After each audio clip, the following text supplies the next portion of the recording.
अब देखिएगा जो थ्योरम हमने करी है उन थ्योरम पर बेस्ड हम कुछ क्वेश्चंस भी कर लेते हैं। यह है हमारी एक्सरसाइज 1B। एक्सरसाइज 1B में सारे क्वेश्चंस में सब ये देखिएगा, ये जो एक्सरसाइज है ये एक्सरसाइज है कि फंक्शन ऑफ टी में जब टी से मल्टीप्लाई हो जाती है।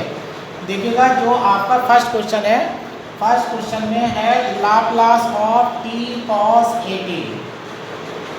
लाप्लास ऑफ टी कॉस 80 है। लाप्लास ऑफ टी कॉस 80 है। लाप्लास ऑफ टी कॉस 80 का लाप्लास निकालने जा रहे हैं। अब यहाँ पर कॉस 80 में मल्टीप्लाई हो रही है बेटा टी से, ठीक है ना। तो आप टी को छोड़ दीजिए, अगर कॉस 80 का लाप्लास उठा लीजिएगा।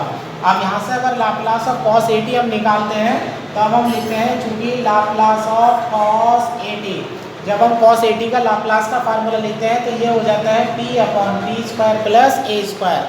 तो ये लाप्लास ऑफ कॉस 80 का फार्मूला हो जाता है p upon P square plus A square है, ठीक है। अब हम t से मल्टीप्लाई कर रहे हैं। अब आप इसे पढ़िएगा f ऑफ t, ठीक है। अब हम लाप्लास का फार्मूला अप्लाई करने वाले हैं। Laplace of t F T equal to हो जाता है माइनस एफ डैश टी। अब यहाँ एफ बी डैश टी, यहाँ एफ ऑफ टी है और यहाँ एफ डैश टी है, तो इसका आप एक बार डिफ्रेंशिएशन करने वाले हैं। अब एफ टी की वैल्यू कॉस 80 डाल दीजिएगा। Put F T equal to हो जाता है कॉस 80, तो आपका बन जाता है Laplace of cos 80 equal to minus F dash है ना बेटा, इसे डी अपॉन डी पी कर देते हैं और ये आ जाता है P upon P square plus A square आ जाता है।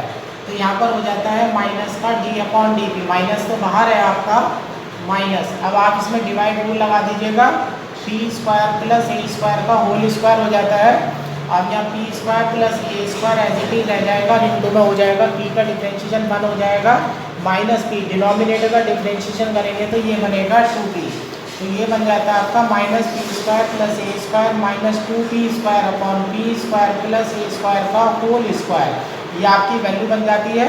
अब ये बन जाता है A square minus P square, एक माइनस बाहर पड़ा हुआ है, तो Laplace of cos 80 equal to minus formula बन जाता है बेटा, न्यूमरेटर में तो P square minus A square आ जाता है और डिनोमिनेटर में आ जाता है P square plus A square का होल स्क्वायर। इस प्रकार से लाप्लास ऑफ टी कॉस 80 की वैल्यू निकाल देते हैं। तो हमारा तरीका क्या है बेटा, अगर किसी एफ टी के फंक्शन में टी से मल्टीप्लाई हो रही है तो टी को आप छोड़ दीजिएगा।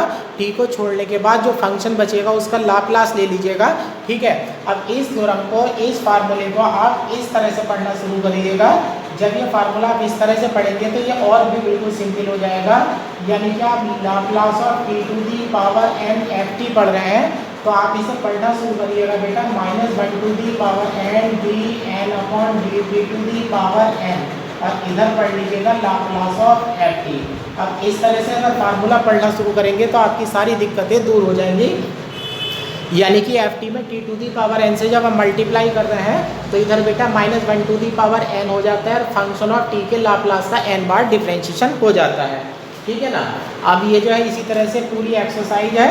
जिस तरह से देखिएगा दूसरा क्वेश्चन है, दूसरे क्वेश्चन में है Laplace of sign 80 minus 80 cos 80 है। लाप्लास के आगे है बेटा साइन 80 माइनस 80 कॉस 80। जब आप लाप्लास लेने जाते हैं तो लीनियरिटी लगा करके अंदर ले जाइएगा। Laplace of sign 80 minus a constant है तो Laplace of T cos 80। Laplace of sign 80 का फार्मूला आपके पास पहले से ही है, ए upon B square plus A square minus का 8। आप देखिएगा टी की पावर 8 है बेटा तो माइनस का 1 आ जाएगा और आगे आ जाएगा डी अपॉन डी पी और लाप्लास ऑफ कॉस 80। अब ये बन जाता है A square upon P square plus A square minus minus plus का ए बन जाता है। अब यहाँ बन जाता है आपका D upon D P. Laplace of cos 80 का फार्मूला आप P upon P square plus A square apply कर देते हैं। अब इसका आप एक बार डिफ्रेंशिएशन कर दीजिएगा डिवाइड रूल से और आपका आंसर जो है आपको मिल जाएगा। उसी तरह से आपका थर्ड क्वेश्चन है। थर्ड क्वेश्चन में है Laplace of T square cos 80। अब आप फार्मूला यूज़ करने वाले हैं बेटा, लाप्लास ऑफ क्या है बेटा टी स्क्वायर कॉस 80। अब टी की पावर कितनी है बेटा 2 है।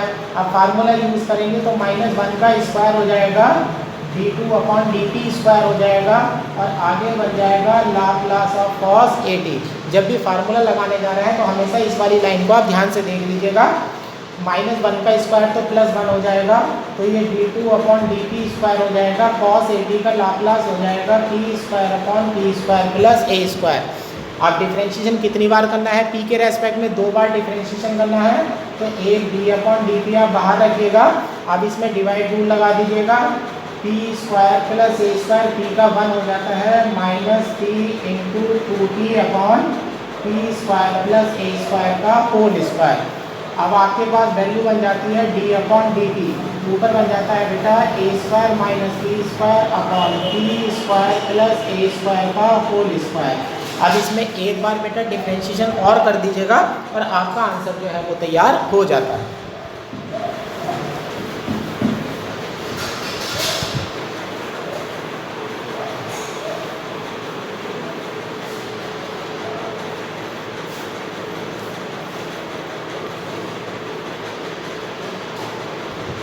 फोर्थ क्वेश्चन में है बेटा लाप्लास ऑफ t, यहाँ हो जाता है 3 sin 2t - 2 cos 2t। ये लाप्लास लेने वाले हैं बेटा, तो लाप्लास लेने वाले हैं तो लाप्लास है हमारे पास t 3 sin 2t - 2 cos 2t। अब यहाँ देखिएगा t से मल्टीप्लाई हो रहा है ना, तो -1 आ जाएगा, d/dt आ जाएगा और लाप्लास के आगे पूरी वैल्यू आ जाएगी आपके पास 3 sin 2t - 2 cos 2t। अब यहाँ माइनस का 1 बन जाता है d/dt। sin 2t का लाप्लास आपका 2/p² + 4 होगा, तो 3 × 2 = 6 हो जाएगा, p² + 4 हो जाएगा, -2 cos 2t का लाप्लास p/p² + 4 हो जाता है। अब यहाँ पर माइनस का d/dt हो जाता है, ये बन जाता है 6 - 2p/p² + 4। अब यहाँ पर डिवाइड रूल लगा करके आप डिफ्रेंशिएशन कर दीजिएगा और आपका आंसर जो है वो तैयार हो जाता है। ये 5वां क्वेश्चन दिया गया है बेटा। 5वें क्वेश्चन में लाप्लास ऑफ t⁴ t⁴ है। इस क्वेश्चन को 2 तरीके से किया जा सकता है। एक तरीका तो ये है कि पीछे वाली एक्सरसाइज में जाकर के t⁴ का लाप्लास ले लीजिएगा और e⁴at से मल्टीप्लाई करने की फर्स्ट शिफ्टिंग प्रॉपर्टी लगा दीजिएगा।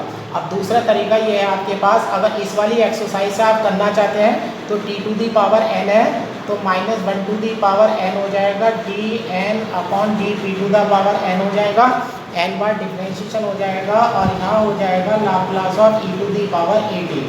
ये हो जाएगा -1n dn/dp⁴n। इसका लाप्लास था हमारे पास 1p - a।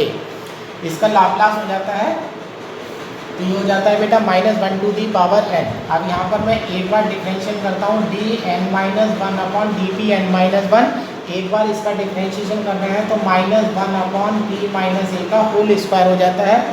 अब एक डिफरेंशिएशन और कर दीजिएगा, -1n dn-2/dpn-2। एक डिफरेंशिएशन और करेंगे तो -1 - 2/p - a का होल क्यूब हो जाता है। आप इसी तरह से इसको प्रोसीजर करते रहिएगा, तो -1n हो जाता है। ठीक है, अब जितनी बार डिफरेंशिएशन कर रहे हैं उतनी बार नंबर आ रहा है बाहर, माइनस आ रहा है, एक पावर बढ़ करके आ रही है, तो ये सीरीज बन जाती है -1 - 2 -n। अब नीचे आ जाता है बेटा p - a⁴n+1। अब 1 2 n तक की जो मल्टीप्लाई है ये फैक्टोरियल बन जाएगी, तो ये हो जाता है -1n - 1n factorial n/p - a⁴n+1। ये बन जाता है आपका -1 2n फैक्टोरियल n/p - a⁴n+1। -1 में इवन नंबर पड़ा हुआ है तो ये प्लस का 1 बन जाएगा, तो आपका आंसर बन जाता है फैक्टोरियल n/p - a⁴n+1। और इस तरह से आपका जो आंसर है वो आ जाता है। इसी तरह से आपका क्वेश्चन है। अब मैं और भी क्वेश्चन देखता हूँ।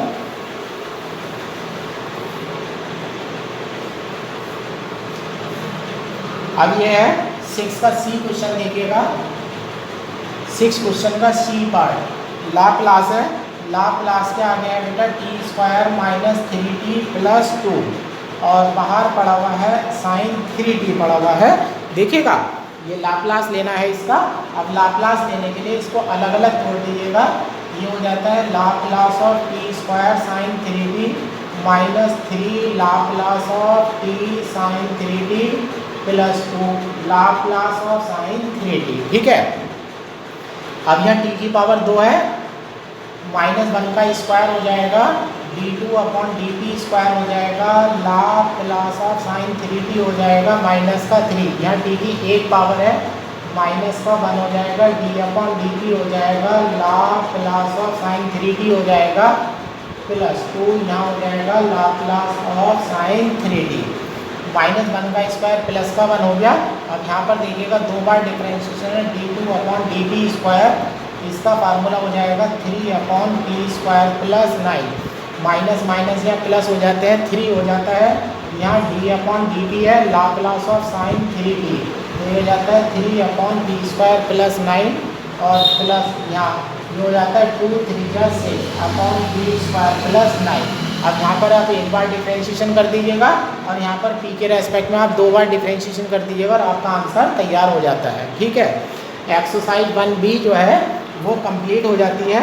उसके एग्जाम्पल आप कर सकते हैं, नहीं एग्जाम्पल अभी नहीं करेंगे, अभी 2 थ्योरम और है, जब वो 2 थ्योरम हो जाएंगी तो उसके बाद एग्जाम्पल कराए जाएंगे, तो वो बहुत इंपॉर्टेंट है।